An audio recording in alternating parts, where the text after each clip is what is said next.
श्रीमद् भगवद गीता को दुनिया में सबसे ज्यादा पढ़ा गया है और सबसे कम समझा गया है, क्योंकि श्रीमद् भगवद गीता का ज्ञान सिर्फ उसी व्यक्ति को समझ में आएगा जो अपने जीवन में आगे बढ़ना चाहता है। जैसे कोई अपनी तकलीफों को पार करके आगे निकलना चाहता हो, या कोई जीवन में सफलता को प्राप्त करना चाहता हो, या फिर अपनी जिंदगी जीने के तरीके को बेहतर बनाना चाहता हो। वास्तविकता में गीता मनुष्य के जीवन को हर तरह से बेहतर बनाती है। इसीलिए जो इंसान जीवन में कुछ करना चाहता है उसे ही गीता का ज्ञान समझ में आएगा, लेकिन जो सिर्फ मनोरंजन या सिर्फ जानकारी बढ़ाना चाहता है तो वो गीता के असली अर्थ को कभी समझ नहीं पाएगा। वास्तविकता में गीता का असली काम यही है कि आपकी हर समस्या का हल आपको देना, आपके हर प्रश्न का उत्तर आपको देना और आपको जिंदगी में आगे बढ़ने के लिए सही रास्ता दिखाना। आज हम उसी श्रीमद् भगवद गीता की 10 शिक्षाओं के बारे में चर्चा करेंगे। श्रीमद् भगवद गीता की पहली शिक्षा ये है कि ये कलयुग अर्थ और काम का युग है। इसका मतलब आज के युग में लोग आपसे सिर्फ तभी रिश्ता रखेंगे, आपसे सिर्फ तभी प्रेम से बात करेंगे, या तो उनका आपसे कोई काम बनता हो या आपसे किसी को पैसे मिलते हों। आज के समय में किसी के मीठे शब्दों से उसके चरित्र को अच्छा मत समझ लेना। ये मीठे शब्द आपको फंसाने के लिए बोले जाते हैं। जैसे ही किसी का स्वार्थ आपसे पूरा हो जाता है, फिर पता चलता है कि उस इंसान की असली जुबान कैसी है, क्योंकि इंसान को छलने के लिए मीठे शब्दों से बड़ा और कोई हथियार नहीं होता। अपना काम बनाने के लिए लोग आपकी तारीफ भी करेंगे, अपना काम बनाने के लिए लोग आपको अपना भी कहेंगे, अपना बनाएंगे भी, अपना काम निकालने के लिए लोग आपसे रिश्ता भी जोड़ेंगे। लेकिन अगर आप उनके इस व्यवहार को सच समझकर इसमें फंस जाएंगे तो आगे चल के आपके दिल को बहुत बड़ा धक्का लगेगा। कहते हैं ना, वक्त आने पर गधे को भी बाप बनाना पड़ता है। वास्तविकता में ये वही युग चल रहा है जहां लोग अपना स्वार्थ पूरा करने के लिए किसी भी हद तक गिर सकते हैं। किसी शहर में एक गुरुजी का नाम बहुत प्रसिद्ध था, सब लोग उनको बहुत मानते थे। तो वहाँ का एक व्यापारी उन गुरुजी के पास गया और गुरुजी से कहने लगा कि मुझे अपना शिष्य बना लो, मुझे दीक्षा दे दो। तो गुरुजी ने उस व्यापारी को दीक्षा देके अपना शिष्य बना लिया। दूसरे दिन उस व्यापारी ने अपने गुरुजी की तस्वीर अपनी दुकान पे लगा दी। जब लोग वहाँ से गुजरने लगे तो वो लोगों से कहने लगा कि आप मुझसे सामान खरीदो, सबसे अच्छा और सबसे सस्ता सामान मैं ही बेचता हूँ। मैं अपने गुरुजी की कसम खा के कहता हूँ कि मैं आपसे कोई लाभ नहीं कमा रहा।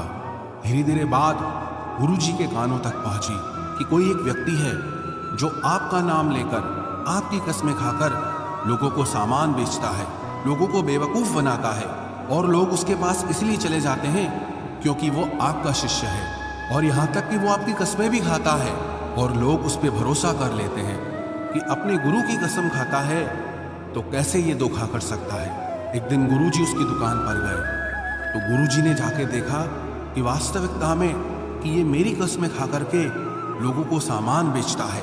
तो गुरुजी ने उस व्यापारी से कहा कि तुम मेरे शिष्य होकर लोगों के साथ धोखा क्यों करते हो, तुम्हें तो अच्छे काम करने चाहिए। तो वो व्यापारी बोला, मुझे गुरु शिष्य कुछ समझ नहीं आता, मुझे सिर्फ अपना फायदा समझ आता है। मैंने देखा कि सारा शहर आपको मानता है तो मुझे समझ आया कि आपको गुरु बनाने से मुझे बहुत फायदा मिलेगा। मेरी कोई धर्म में रुचि नहीं है, मेरी फायदे में रुचि है। और जब से मैंने आपका नाम लेना शुरू किया, आपके नाम की कसमें खानी शुरू की, तब से मेरा व्यापार और बढ़ गया है। ये सुनकर गुरुजी को बहुत धक्का लगा कि कैसा समय आ गया है, कैसा युग आ गया है कि लोग अपने फायदे के लिए किसी भी हद तक जा सकते हैं। ये किसी वक्त की विडंबना है कि लोग अपने माँ बाप तक को नहीं छोड़ते, अपने गुरु तक को नहीं छोड़ते। इंसान इंसान को नोच के खा रहा है। हर इंसान कोशिश करता है कि सिर्फ मेरा फायदा होना चाहिए, चाहे सामने वाले का कितना ही नुकसान क्यों ना हो जाए। आज के युग में अगर आप किसी को अपना फायदा उठाने दोगे तो लोग वो मौका कभी नहीं छोड़ने वाले। इसलिए किसी के मीठे शब्दों में, किसी की अपनेपन की बातों में कभी मत फंसना, बल्कि आंखें खोलकर इंसान को परखना सीखो, सच्चाई को देखना सीखो सबसे ज्यादा धोखा इंसान इंसान के साथ अपनेपन की आड़ में करता है कि तुम तो मेरे अपने हो, तुम तो मेरे खास हो, तुम तो मेरे दिल के करीब हो, तुम्हारे साथ में ऐसा कैसे कर सकता हूँ। कभी ऐसा हुआ है क्या कि जिसे आप जानते ही ना हो वो आपको चोट पहुंचा जाए। अक्सर आपको चोट वही लोग पहुंचाते हैं जो आपके अपने होते हैं, जो आपके दिल के करीब होते हैं। गीता का इतना अद्भुत ज्ञान, महाभारत की ऐसी लड़ाई पराये लोगों में नहीं थी, ये भाइयों की लड़ाई थी, एक ही परिवार की लड़ाई थी और करोड़ों लोग उस लड़ाई में मारे गए। क्यों? क्योंकि अपना ही अपने का सुख नहीं देख पाया, अपना ही अपने की खुशी से जलता रहा। आपने कभी गौर किया, आप जिसे भी ये कह दोगे ना कि वो आपके लिए खास है, कि आप उसे अपना मानते हैं, देखना आज नहीं तो कल वो आपको चोट जरूर पहुंचाता है। वक्त लगता है, एक दिन में बात समझ नहीं आती, लेकिन एक दिन जरूर समझ आती है कि यहाँ कोई अपना नहीं है। इस शिक्षा का उपदेश ये नहीं है कि हम लोगों से नफरत करने लग जाएं या लोगों से गलत व्यवहार करने लग जाएं। इस शिक्षा का यही अर्थ है कि आप लोगों के भरोसे मत बैठे रहो। आप किसी से ये उम्मीद लगा के मत बैठ जाओ कि ये आपका जिंदगी भर साथ देगा, कि वो आपका साथ कभी नहीं छोड़ेगा। अरे सब साथ छोड़ते हैं। आपकी जिंदगी में कई लोग आएंगे और कई लोग जाएंगे। ये जो आप अपने दिल में बिठा के बैठ जाते हैं कि ये मेरा हमेशा साथ देगा, ये बात कभी अपने दिमाग में मत आने देना। हमेशा के लिए तो हमारा शरीर भी हमारे साथ नहीं रहेगा, वो भी एक दिन छूट जाता है। तो आप लोगों से क्या उम्मीद लगाते हो? याद रखना, किसी के साथ अगर बहुत ज्यादा नेह लगाओगे, मोह लगाओगे तो दुख तो सहना ही पड़ेगा। लेकिन अगर आप इस संसार में सब लोगों से बाहर से चलोगे, ऊपर ऊपर से चलोगे, तो आपको कोई चोट नहीं पहुंचा सकता।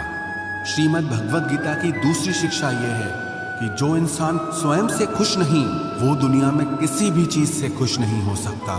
आज के समय में अधिकतर लोग खुशी के लिए भटकते रहते हैं। उनकी खुशी उनके वर्तमान में नहीं होती, या तो उनकी कल्पनाओं में होती है या उनके भविष्य में होती है। जिस इंसान की खुशी इस पल में नहीं है, वो खुशी के लिए हमेशा भटकता रहता है। जो इंसान अपने आप से ही खुश नहीं, अगर वो किसी रिश्ते से भी जुड़ेगा तो उस रिश्ते में भी उसे दुख ही मिलेगा। अगर वो किसी काम से जुड़ेगा तो उस काम में भी उसे दुख ही मिलेगा। वो जहां जाएगा अपने साथ अपने दुख की ऊर्जा साथ ले जाएगा। याद रखना, जगह बदलने से, रिश्ते बदलने से, काम बदलने से खुशी नहीं आती, लेकिन इंसान खुद को बदल दे तो जिंदगी में खुशियां जरूर आती है। जो लोग खुद से खुश नहीं होते, वो खुशी के मौके पे भी कोई ना कोई दुख ढूंढ लेते हैं। वास्तविकता में खुश रहना और दुखी रहना एक माइंड की प्रोग्रामिंग है, एक मेंटल ट्रेनिंग है। अगर आपने अपने माइंड को बार बार हर चीज में उदास होने की ट्रेनिंग दे रखी है, दुखी होने की ट्रेनिंग दे रखी है, तो धीरे धीरे आपका मन खुश होना ही भूल जाएगा। लेकिन अगर आपने अपने मन को छोटी छोटी बातों पे खुश होने की आदत डाली है, तो आप जिंदगी के हर पल में खुशियों को जी पाएंगे। इतनी सी बात अगर किसी को समझ में आ जाए कि खुशियां और दुख हमारे माइंड की प्रोग्रामिंग से चलती है, तो आप अपनी जिंदगी को खुशहाल बना सकते हो, या फिर आप अपनी जिंदगी को दुखों के अंधेरे में धकेल सकते हो। इसीलिए इसे समझना बहुत जरूरी है। जीवन में अगर खुश रहना है तो छोटी छोटी चीजों में भी खुशियों को देखने की नजर होनी चाहिए, नहीं तो बड़ी से बड़ी खुशी में भी आपका मन दुख ही ढूंढ लेगा। श्रीमद् भगवद गीता की तीसरी शिक्षा यह है कि इस दुनिया में हारे हुए इंसान की, तकलीफ में पड़े इंसान की कोई मदद नहीं करता, और अगर कोई इंसान थोड़ा सा भी सफल हो जाए तो उससे कोई खुश नहीं होता। इसीलिए अपना दुख किसी को मत बताओ और अपनी खुशी किसी के आगे मत जताओ। आप अगर अपने दुख दुनिया के आगे शेयर करोगे, लोगों के आगे शेयर करोगे, तो लोग आपसे दूर भागना शुरू कर देंगे, क्योंकि उन्हें पता है कि जितना इसके पास रहेंगे इसके दुखड़े सुनने पड़ेंगे और ये कभी भी हमारी मदद मांगेगा। इसलिए बेहतर है इससे दूर ही रहो। और जैसे ही आप सफल हो जाते हैं तो लोगों को वो भी अच्छा नहीं लगता। ये दुनिया भी बड़ी अजीब है। दुखी इंसान की मदद नहीं करती और जो इंसान खुश है उसे खुश नहीं रहने देती। उसकी खुशी से भी लोगों को तकलीफ होती है। आपने हजारों बार ये सुना होगा कि दुख में कोई किसी का साथी नहीं होता, तो तो भी लोगों को समझ नहीं आता। तो भी लोग दूसरों को जाके अपने दुख बताते हैं, दूसरों से उम्मीद लगाते हैं कि वो उनकी मदद करेंगे। कोई क्यों करेगा किसी की मदद, और क्यों खुद को इतना कमजोर बनाना कि दूसरों की मदद की जरूरत पड़ जाए। और क्यों आप अपनी खुशियों को दूसरों को बताए बिना नहीं जी सकते। कई लोगों को आदत होती है, जब तक अपनी सफलता के बारे में, अपनी खुशियों के बारे में 10-20 लोगों को नहीं बता देंगे, तब तक उनका मन भरता ही नहीं है। इसीलिए ही जब आप अपनी खुशियां लोगों को बार बार बताते हो, तब आपके बनते हुए काम भी रुक जाते हैं, बनते हुए काम भी बिगड़ जाते हैं। क्योंकि काम बनने से पहले ही आप अपनी योजना के बारे में सबको बता देते हो। जब तक आप सफल हुए नहीं हो, किसी को कुछ मत बताओ। जब तक आपकी योजनाएं पूरी नहीं हुई हैं, किसी को कुछ मत बताओ। और जिस दिन आप सफल हो जाओगे, जिस दिन आपकी योजनाएं पूरी हो जाएंगी, तब आपको बताने की जरूरत ही नहीं पड़ेगी।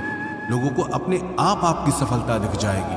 इसलिए चाहे आपकी खुशी हो, चाहे आपका दुख हो, उसे अपने तक ही रखना चाहिए। श्रीमद् भगवद गीता की चौथी शिक्षा यह है कि मनुष्य का आहार सात्विक और संतुलित होना चाहिए। कलयुगी आदमी कहीं भी कुछ भी खा लेगा। जिस इंसान को ये समझ नहीं कि क्या खाना चाहिए, कितना खाना चाहिए, कहाँ खाना चाहिए, कैसे खाना चाहिए, वो जीवन की ऊंचाइयों को कभी नहीं छू सकता। आजकल अधिकतर लोग बस स्वाद के पीछे पागल हो गए हैं। कई लोग तो कहते हैं हमारे शहर से 50-100 किलोमीटर दूर एक जगह है, वहाँ खाने का टेस्ट बहुत अच्छा है। दिल्ली से 2 घंटे दूर पराठे बहुत अच्छे मिलते हैं, वहाँ हम रेगुलरली पराठे खाने चाहते हैं। 2 घंटा जाना, 2 घंटा आना, सिर्फ एक छोटी सी जुबान के स्वाद के लिए। याद रखना, जो लोग कहीं से भी कुछ भी खा लेते हैं, उन्हें इस बात की समझ होनी चाहिए कि उस भोजन में, उस आहार में ना पवित्रता है, ना प्रेम है। उस व्यक्ति को आपसे कोई प्रेम नहीं है, और उस आहार को बनाने में कोई पवित्रता का ध्यान नहीं रखा जाता। लेकिन लोगों को किसी बात से फर्क नहीं पड़ता, बस जुबान पे टेस्ट आना चाहिए। फिर चाहे हमको 10 दिन का सड़ा हुआ खाना खिलाया जाए, बस टेस्ट अच्छा होना चाहिए। चाहे उस खाने में गंदगी भरी हो, लेकिन हमारी जुबान को उसका टेस्ट अच्छा लगना चाहिए। आज के समय में लोगों के खाने पीने का कोई नियम नहीं है, कोई धर्म नहीं है। सुबह हो, दिन हो, शाम हो, रात हो, जब मन किया तब खाना है। चाहे शरीर बीमार ही क्यों ना हो जाए तो भी खाना है। चाहे बॉडी को सूट भी नहीं कर रहा तो भी खाना है। मैं नासिक गया था, वहां पर लोगों ने बताया कि यहाँ मिसल पाव खाने के लिए लोग 2 से 3 घंटे लाइन में खड़े रहते हैं। प्रणाम है ऐसे लोगों को जो एक जुबान के स्वाद के लिए घंटों लाइन में खड़े हैं। ऐसी और भी कई जगह है जहाँ पे लोग जुबान के स्वाद के लिए घंटों लाइन में खड़े रहते हैं। कमाल के लोग हैं। जब रास्ते पे गाड़ियां चलाते हैं तो ट्रैफिक में ऐसे भागते हैं जैसे दुनिया में कहीं कोई भूकंप आया हो। एक सेकंड भी लोगों से रुका नहीं जाता है। गाड़ियां एक दूसरे के ऊपर चढ़ा देनी है, बस हमें भागना है। लेकिन जब खाने की बात आती है तो लोग घंटों लाइनों में खड़े हो जाते हैं। आज के समय में लोगों ने जुबान के स्वाद को बहुत ज्यादा इंपॉर्टेंस दे रखी है, जिसे खाना ही उनकी जिंदगी का लक्ष्य है। लेकिन श्रीमद् भगवद गीता सिखाती है कि इंसान जैसा आहार खाता है वैसा ही उसका मन होता है, वैसे ही काम करता है, वो वैसे ही एक्सपीरियंसेस को फील करता है। श्री कृष्ण कहते हैं कि सात्विक अन्न से मन सात्विक होता है, शांत होता है, खुश रहता है। और जो तामसी और राजसी आहार करते हैं उनका मन चिड़चिड़ा होने लगता है। ऐसे लोगों को बहुत जल्दी गुस्सा आ जाता है, मन भी अशांत रहता है। जो खाना आप अपने शरीर में डाल रहे हैं उससे हल्के में मत लेना। वही आपका विचार बनने वाला है और वही आपका अनुभव बनने वाला है। श्रीमद् भगवद गीता के 6ठे अध्याय में भगवान श्री कृष्ण ने अर्जुन को भोजन के बारे में विस्तार से बताया है कि भोजन 3 प्रकार का है, सात्विक, तामसिक और राजसी। सात्विक आहार आपके शरीर की उम्र को बढ़ाता है, आपके मन को सुख देता है, आपके माइंड में आपको सेटिस्फेक्शन देता है, जीवन को खुशी देता है, और ऐसा आहार रसमय होता है। राजसी आहार दुख, शोक और रोग उत्पन्न करने वाला होता है। इसीलिए बहुत ज्यादा गर्म, तीखा और जलन पैदा करने वाला खाना रजोगुणी आहार कहा जाता है। और जो खाना घंटों पहले बनाया गया हो, जीवों की हत्या करके बनाया गया हो, बहुत अपवित्रता से बनाया गया हो, बहुत ज्यादा गर्म, बहुत ज्यादा तीखा और खट्टा हो, या जिसमें नशीले पदार्थ डाले जाते हों, ऐसा खाना तमोगुणी आहार कहा गया है। और इनमें से जैसा आप खाना खाएंगे वैसे ही आपकी बुद्धि होगी, वैसे ही आपका जीवन बनने वाला है। इसलिए श्रीमद् भगवद गीता ये सिखाती है कि अगर आप जीवन में खुश रहना चाहते हो तो हमेशा सात्विक और संतुलित आहार ही करना चाहिए। श्रीमद् भगवद गीता की 5वीं शिक्षा ये है कि खुद को ऐसा कभी मत बनाओ कि लोग आपका इस्तेमाल करके चले जाएं। खुद को ऐसा कभी मत बनाओ कि लोग आपको चोट पहुंचाकर चले जाएं। अपने आप को कभी भी बेचारा बना के नहीं जीना चाहिए। इससे लोग आपको अच्छा नहीं मानेंगे बल्कि आपका फायदा उठाएंगे। आपको कैसा बनना है ये आप पे निर्भर करता है। अगर लोग आकर के आपको आसानी से चोट पहुंचा जाते हैं, आपका इस्तेमाल करके चले जाते हैं, तो आपको गौर करना चाहिए कि ऐसा क्या कारण है कि लोग आपको आसानी से चोट पहुंचा देते हैं। क्योंकि कई लोग दुनिया में ऐसे होते हैं जिनसे बात करने में भी लोगों को डर लगता है। जिस इंसान का मन मजबूत है उसे कोई चोट नहीं पहुंचा सकता, लेकिन जो इंसान मन से ही कमज़ोर है उसे चोट पहुंचाना बहुत आसान हो जाता है। इसलिए ये बहुत ज़रूरी है कि आपका मन मजबूत होना चाहिए, आपके विचार मजबूत होने चाहिए। कमज़ोर मन और कमज़ोर विचारों के साथ जियोगे तो जगह जगह आपको चोट ही लगती रहेगी। इसलिए अपने आप को ऐसा कभी मत बनाओ कि आपको कोई भी चोट पहुंचा के चला जाए। श्रीमद् भगवद गीता का 6वां उपदेश ये है कि मनुष्य को दुष्कर्म का त्याग करके हमेशा सत्कर्म करते रहना चाहिए। जब मनुष्य किसी भी कर्म को सिर्फ और सिर्फ अपने स्वार्थ के लिए ही करता है, तब वो अपने स्वार्थों की पूर्ति करते करते कब दुष्कर्मों में लग जाता है, कब बुरे कर्मों में लग जाता है, उसे पता ही नहीं चलता। लेकिन जब कर्म को करते हुए मन में निस्वार्थ भाव आता है, लालच का भाव नहीं आता, तो वो इंसान बुरे कर्मों से बचा रहता है। क्योंकि लालच ऐसी चीज है जो अच्छाई और बुराई की समझ खत्म कर देती है, सही गलत का फर्क मिटा देती है। इसलिए जो इंसान अपनी लालच, अपना स्वार्थ नहीं छोड़ सकता, वो कभी किसी का भला नहीं कर सकता। ऐसा इंसान न समाज की सेवा कर सकता है, न लोगों की सेवा कर सकता है, न अपने देश की सेवा कर सकता है। क्योंकि उस इंसान का लक्ष्य सिर्फ और सिर्फ अपना फायदा निकालना होता है, सिर्फ अपना पेट भरना होता है। एक लालच से भरा हुआ प्राणी जुर्म करने में भी देर नहीं करता, कोई अपराध करने में भी देर नहीं करता। इसलिए जीवन में अपने स्वार्थ से थोड़ा ऊपर उठकर जीना चाहिए। क्योंकि कर्म का चक्कर ऐसा है, जिसने जो किया है उसका फल उसे जरूर मिलता है। जिसने जो बीज बोया है उसका फल उसे जरूर मिलेगा। अगर किसी ने कांटे बोए हैं तो उसे कांटे ही मिलेंगे। अगर किसी ने फूल बोए हैं तो जिंदगी भी उसका फूलों की तरह स्वागत करेगी। श्रीमद् भगवद गीता का 7वां उपदेश है कि जिस इंसान को अपनी जिंदगी में, अपने आसपास की दुनिया में, अपने रिश्तों में हमेशा सब कुछ बुरा ही दिखाई देता है, सब कुछ गलत ही दिखाई देता है, ऐसा इंसान बहुत जल्दी ही डिप्रेशन में चला जाता है। जो इंसान अपनी जिंदगी में एक भी खुशी नहीं ढूंढ पाया, खुश रहने का एक भी कारण नहीं ढूंढ पाया, उसके हैप्पी हार्मोन्स धीरे धीरे कम होने लगते हैं और अकेलापन, उदासी, डिप्रेशन उसके जीवन में बढ़ने लगते हैं। माना कि बाहर की परिस्थितियों को आप कंट्रोल नहीं कर सकते, लेकिन उन परिस्थितियों में आपको खुश रहना है या आपको दुखी होना है, ये पूरा चुनाव सिर्फ आपका है। कई लोग कहते हैं कि ऐसी परिस्थितियों में कोई कैसे खुश रह सकता है, तो फिर दुखी रहो। और अगर दुखी रहना नहीं पसंद तो फिर अपनी परिस्थितियों को बदलने की कोशिश करो। और कोई ऑप्शन नहीं है आपके पास, या तो जो परिस्थिति चल रही है उसमें खुश रहो। अगर वो परिस्थिति पसंद नहीं आ रही है तो उस परिस्थिति को बदल दो। लेकिन अगर आप दोनों नहीं कर पा रहे तो आप हमेशा पिसते रहोगे, क्योंकि ना तो आप परिस्थिति बदल पा रहे हो, ना ही आप अपने विचार बदल पा रहे हो। खुश रहना है तो दोनों में से एक चीज तो बदलनी ही होगी, या तो परिस्थिति बदलो या फिर अपने मन के विचार बदलो। और अगर दोनों नहीं बदल सकते तो फिर दुखी रहने के लिए तैयार रहो। श्रीमद् भगवद गीता की 8वीं शिक्षा यह है, किसी बेकसूर इंसान के साथ धोखा करना, उसका बेवजह जानबूझकर दिल दुखाना इस दुनिया का सबसे बड़ा पाप होता है। श्री व्यासदेव जी महाराज, जिन्होंने महाभारत की रचना की, 18 पुराणों की रचना की, उनसे किसी ने पूछा कि आपने इतने सारे शास्त्र लिखे, इतनी किताबें लिखी, इतना कोई कैसे पढ़ सकता है? आप इन सारी किताबों का सार बता दो, एक ही शिक्षा में बता दो कि इन सब ग्रंथों में लिखा क्या है।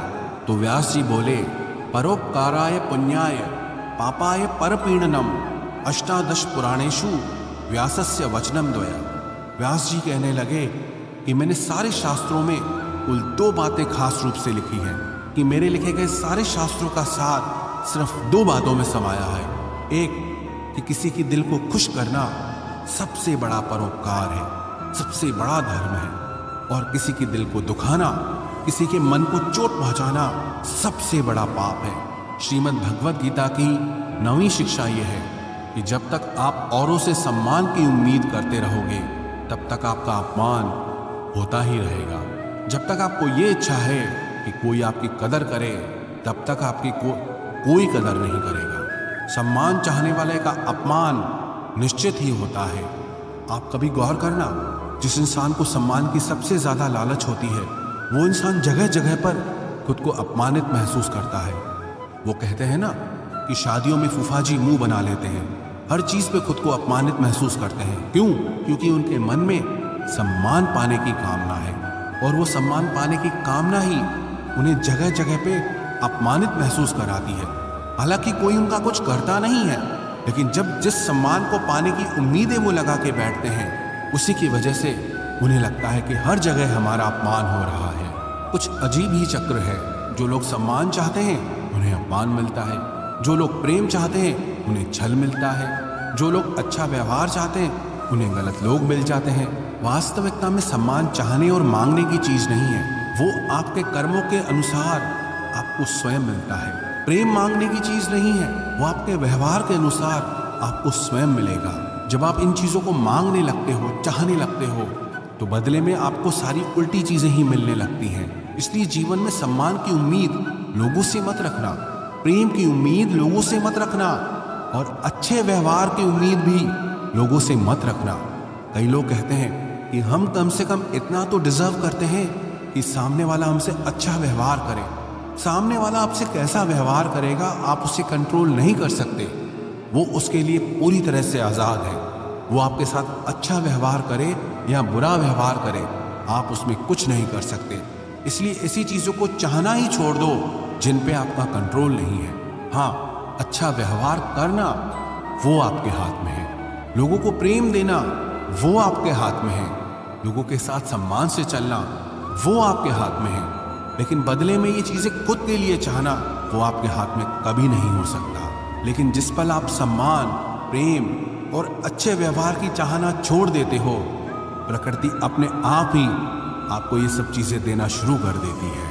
श्रीमद् भगवद गीता की 10वीं शिक्षा यह है कि अगर दुख से छूटना चाहते हो तो जो कुछ भी जिंदगी में आपको ईश्वर ने दिया है, चाहे वो कोई इंसान हो या कोई जॉब हो या घर हो, आपके पास जो भी कुछ है उसके लिए दिन में 3 बार ईश्वर का धन्यवाद जरूर करें। क्योंकि जो लोग धन्यवाद के भाव में जीते हैं उनके जीवन से शिकायत का भाव चला जाता है, और जिसे अपने जीवन में किसी से भी कोई भी शिकायत नहीं है उसके जीवन में दुख टिक ही नहीं सकता है। सिंपल सा गणित है, अगर आपके जीवन में 100% धन्यवाद का भाव है, ग्रेटिट्यूड का भाव है, तो शिकायतें और मन की तकलीफें 0% पे रहेगी। लेकिन अगर आपके जीवन में 50% धन्यवाद का भाव है, 50% शिकायतें हैं, तो जीवन में दुख और सुख दोनों आते जाते रहेंगे। लेकिन अगर आपकी जिंदगी में 100% शिकायतें ही शिकायतें हैं और 0% धन्यवाद का भाव है, तो आपका मन हमेशा दुखी रहेगा। क्या आपको पता है कि दुख भी जगह ढूंढता है कि इस इंसान को हर बात से तकलीफ होती है, ये मेरा पक्का ग्राहक है, अगर मैं इसके पास जाऊंगा तो ये बाहें खोल के मेरा स्वागत करेगा, क्योंकि इससे हर चीज से तकलीफ होती है।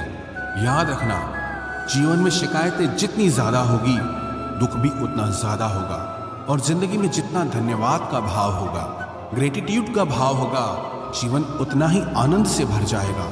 ईश्वर को धन्यवाद हम ईश्वर के लिए नहीं करते हैं, हम खुद के लिए करते हैं। हम ये रियलाइज करने के लिए करते हैं कि कईयों को वो सब कुछ नहीं मिला जो ईश्वर ने, प्रकृति ने हमको दिया है।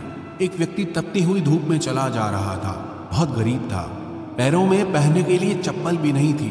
ऊपर से तेज धूप पड़ रही है और गर्मी से उसके पैर जल रहे हैं। वो धूप में चला जा रहा था और ईश्वर से शिकायत कर रहा था कि हे ईश्वर, ये है तेरा न्याय, मुझे इतना गरीब बनाया है, क्या दिया है तुमने मुझे?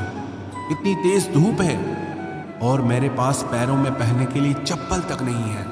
वो ईश्वर से शिकायतें कर ही रहा था, तभी उसके सामने से एक व्यक्ति गुजरा जो जमीन पे घसीट घसीट के चल रहा था, क्योंकि उसके पास पैर ही नहीं थे। जब उस घसीटते हुए व्यक्ति को उसने देखा तो उसका मन उसी समय धन्यवाद से भर गया कि हे ईश्वर, तेरा लाख लाख धन्यवाद है कि कम से कम मैं अपने पैरों पे तो चल पा रहा हूं। इस बेचारे के पास तो पैर भी नहीं है। जीवन में जब भी शिकायत आए ना, तो एक बार उन लोगों पे नजर जरूर डालना जो वो सब हासिल करने में लगे हुए हैं जो ईश्वर ने आपको दिया है। चॉइस आपकी है। अगर आप जिंदगी से शिकायतें करोगे तो दुख आपका साथी बन के खड़ा हो जाएगा। अगर आप अपनी जिंदगी को ग्रेटिट्यूड से, धन्यवाद से भर दोगे तो आपकी पूरी जिंदगी आनंद से भर जाएगी।